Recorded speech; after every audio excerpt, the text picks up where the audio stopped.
GNR టీవీకి స్వాగతం. Vedavathi project సాధన సమితి ఆధ్వర్యంలో ఆలూరు అంబేద్కర్ సర్కిల్ నుండి ర్యాలీ అనంతరం ఆలూరు తహసీల్దార్ కార్యాలయం ముందు ధర్నా చేపట్టారు. అనంతరం వేదావతి సాగునీటి సాధన కన్వీనర్ ఆదినారాయణ మాట్లాడుతూ వేదావతి ప్రాజెక్టు వెంటనే నిధులు కేటాయించాలని, 3 టీఎంసీ సామర్థ్యం నుండి 8 టీఎంసీల సామర్థ్యాన్ని వరకు పెంచాలని డిమాండ్ చేశారు. నిలిచిపోయిన వేదావతి ప్రాజెక్టు పనులను వెంటనే ప్రారంభించాలని వేదావతి ప్రాజెక్టు సాధన సమితి అధ్యక్షులు ఆదినారాయణ రెడ్డి డిమాండ్ చేశారు.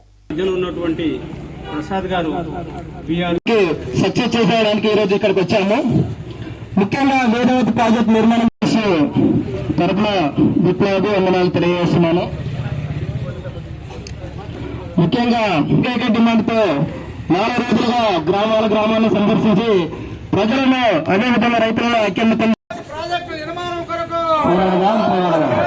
ప్రాజెక్టులో భూములు కోల్పోయిన రైతులకు నష్టపరిహారం వెంటనే వేదావతిలో భూములు కోల్పోయిన రైతులకు నష్టపరిహారం వెంటనే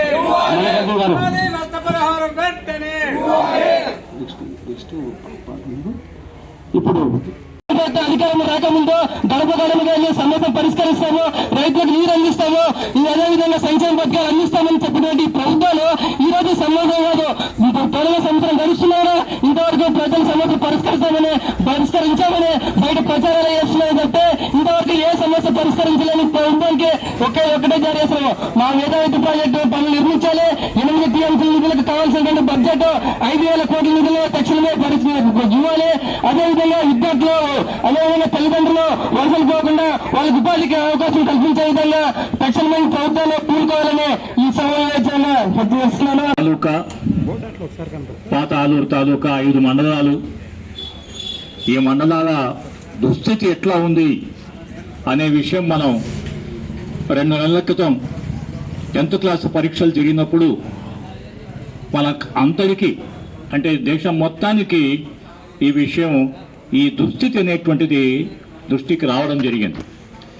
ఏం జరిగిందంటే 10th క్లాస్ పరీక్ష రాయవలసిన ఒక అమ్మాయి, కోసిగి ప్రాంతానికి సంబంధించినటువంటి అమ్మాయి పరీక్ష రాసేటువంటి రోజున గుంటూరు జిల్లాలో మిరప పంటని అక్కడ కోసేందుకు కోసం ఆ అమ్మాయి అక్కడ ఉంది. 10th క్లాస్ పరీక్ష రాయాలి ఆ పాప.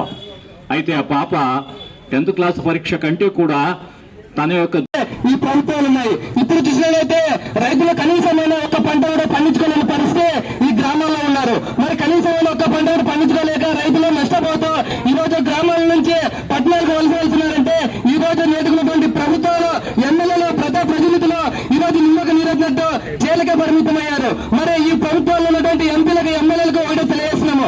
మరి వెనుకబడినటువంటి రాయలసీమ ప్రాంతాన్ని డెవలప్ చేసినటువంటి ఈ ప్రభుత్వాలు ఈ రోజు రాయలసీమ గురించి ఊసెత్తలను ఎందుకున్నారని ఈ రోజు పీడీఎస్ విద్యార్థులను హెచ్చరిస్తున్నాము. మరి ఈ రోజు విద్యార్థులు ఎదురంటే తల్లిదండ్రులు ఎదురంటే ఈ రోజు వలసలు వెళ్తున్నారు. ఉపాధి లేక విద్యార్థులు, తల్లిదండ్రులు ఆత్మహత్యలకు గురవుతున్నారు. మరి విద్యార్థులు నాణ్యతమైన విద్య చదువుకోవాలంటే విద్యార్థులకు కావాల్సినటువంటి బడ్జెట్ కావాల్సింటే నిధులు కూడా విద్యార్థులకు కేటాయించడం లేదు. మరి విద్యార్థులు వలసిపోకుండా, తల్లిదండ్రులు వలసిపోకుండా ఉండాలంటే వాళ్ళకు ఉపాధి కల్పించుకోవడానికి, కనీసం ఒక పంట పండించుకోవడానికి నీరు కూడా అందించలేని ప్రభుత్వాలు ఎంత నిర్లక్ష్యంగా వహిస్తున్నారో మనం ఈ సభాముఖంగా తెలుసుకోవాలి. ఎందుకంటే ఈ రోజు 8 టీఎంసీల నిధులు ఈ రోజు రైతులకు అందిస్తే ఈ రోజు సస్యశ్యామలంగా ఈ రోజు పంటలు పండించుకుంటారు. అదేవిధంగా విద్యార్థులు చదివించుకోవాలంటే కూడా కనీసం 3 పూటలు అన్నం తినలేని పరిస్థితిలో విద్యార్థులు చదివించుకోలేక ఈరోజు విద్యార్థులు కూడా వలసలు పిలుచుకోవాల్సిన పరిస్థితి ఇప్పుడు మనం కళ్ళ ముందు కనబడుతున్నది.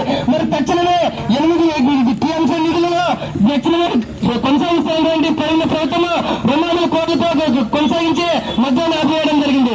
మరి ఇంటి ముందు ప్రభుత్వం మొత్తం 2,000 కోట్లతో నిధులు కేటాయిస్తే ఆ నిధులు సరిపోవడానికి ఇప్పుడు నిలిచివేశారు. మరి తక్షణమే ఇప్పుడు బడ్జెట్ లో తక్షణమే 8 టీఎంసీ నిధులకు ఉపయోగపడే విధంగా 5,000 కోట్లతో నిధులను కేటాయించే విధంగా బడ్జెట్ లో ఈ నిధులకు ప్రాజెక్టులు నిర్మించారు.